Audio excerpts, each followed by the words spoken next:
అంటే నాకు కొంతమంది ఫేస్ అయితే అందరికీ తెలిసి కానీ పేరు అందరికీ తెలియదు నాకు.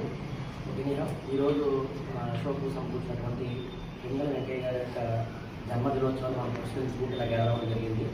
ఇలా ఎందుకు గ్యాదర్ అవుతామంటే మనం భారతీయులము ఒక గర్వం అన్నమాట. అంటే నేను డిపార్ట్మెంట్ కాబట్టి నేను ఎన్సీసీ క్యాంప్ చేసినప్పుడు కానీ ఏదైనా ఉన్నప్పుడు ఒక ఫ్లాగ్ని మన భారతీయ జాతీయ జెండాను చూస్తే ఒక రకమైనటువంటి ఒళ్ళు పురకరిస్తారు అన్నమాట.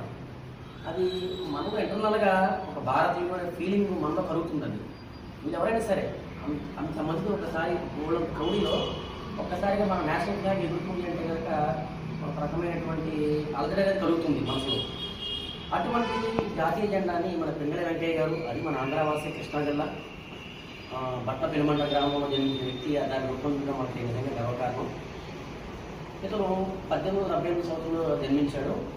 మంచి విద్యావేత్త మాట. ఈయన సైన్యంలో కూడా పనిచేశాడు, ఆర్మీలో కూడా పనిచేసి తర్వాత కొంతకాలం బయటకు వచ్చి రకరకాల వ్యవసాయ పరిశోధనలు, తర్వాత ఖనిజ సంబంధించిన వాటిలో కొన్ని ఉద్యోగాలు చేసిన తర్వాత ఇంకొక ఆలోచన వచ్చింది. ప్రతి దేశానికి ఒక జెండా ఉంటుంది, అదేవిధంగా మన భారతదేశానికి కూడా ఒక జెండా ఉంటే ఏ విధంగా ఉంటుందని ఇతను సుమారు 30 నమూనాలను తయారు చేయడం జరిగింది. చేసి అప్పుడు 1921లో గాంధీ గారు విజయవాడ వచ్చినప్పుడు అప్పుడు కాంగ్రెస్ మహాసభ జరుగుతుంది. ఆ టైంలో ఇతను ఒక నమూనాను ఎగ్జిక్యూట్ చేస్తే గాంధీ గారు దాన్ని ఆమోదిస్తారు. ఆమోదించిన కొత్తలో మనకి మధ్యలో అశోక్ చక్రం ఉండదండి, రాట్నం ఉంటుంది. మన చూసారు మన చేనేత కార్మికులు మరాఠ రాట్నం ఉంటుంది అన్నమాట. ఆ రాట్నం ఉండేది గతంలో.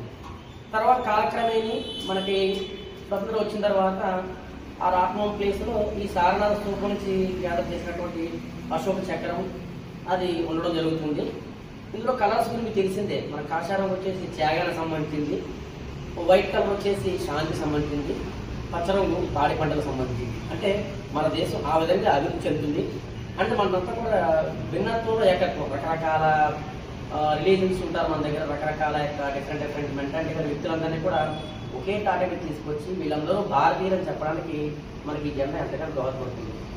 ఈ జెండాని ఇంత ఈ గొప్పదనం ఏంటంటే ఈ జెండాని మనకి ఆగస్టు 15 స్వతంత్ర దినోత్సవం ప్రధానమంత్రి గారి చేత పార్లమెంట్ రెడ్ ఫోర్ట్ మీద ఎగరవేయబడుతుంది.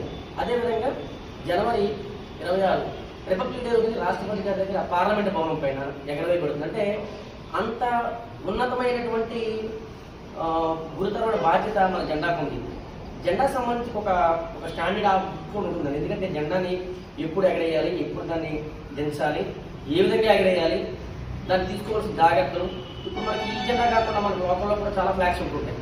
ఏ ఫ్లాగ్ ఉన్నా సరే నేషనల్ ఫ్లాగ్ కిందే ఉండాలి. దీనికంటే ఎక్కువగా ఎగరడానికి దీనికి అర్హత లేదు. అంత ఉన్నతమైనటువంటి మన జెండాని మనం